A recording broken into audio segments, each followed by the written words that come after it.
Susan and some of the other artists from Precita Eyes.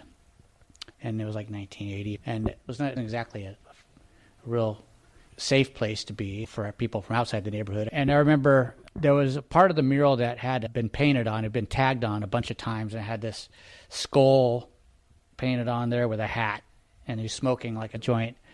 And they painted it out. And then a couple days later, the guy painted it back onto the mural again.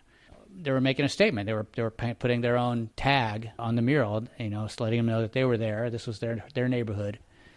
And I guess Susan decided to integrate that image into the mural itself. And it never got tagged after that again. It was one of those things where you have the light bulb goes off in your head, and it's like, we are in somebody's neighborhood. We are from the neighborhood. But it's community mural, so what does that mean to us, and how do we include that? That particular tag you saw it everywhere. It was El Eskelito, La Misión.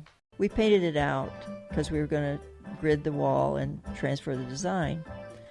And he came back, I think, even the next night, and I looked at it and I says, well, it's persistent. I says, let's just leave it up there and then see, it might fit into our design somewhere, somehow. And everybody thought I was crazy. When we laid out all of our design, it happened to fit very snugly under the giant octopus. We had designed a coral reef underneath that with a hidden pyramid.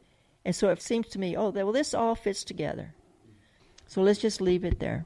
So we did. Then one day I just almost finished with it, and this tap on my shoulder behind me, and I turn around, this nice, tall, handsome, young Latino guy. And he says, I just want to tell you that I think that you painted it really well.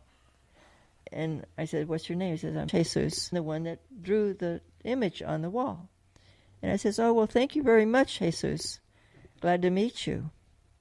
And so, like you said, he never did another anywhere after that.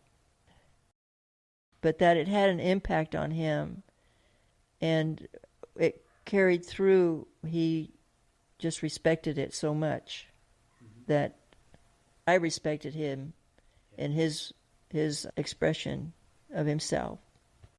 And about, what has it been, 30 years later, I'm painting the Mexican Museum, and somebody says, hi, Susan, do you remember me? And I look up and I said, yeah, who are you? And he says, I'm Jesus. Remember me from Garfield Park? And I said, oh, yeah, what are you doing here? And he says, I'm working for the Yerba Buena Center for the Arts. And he says, and I'm going to protect this mural for you, too.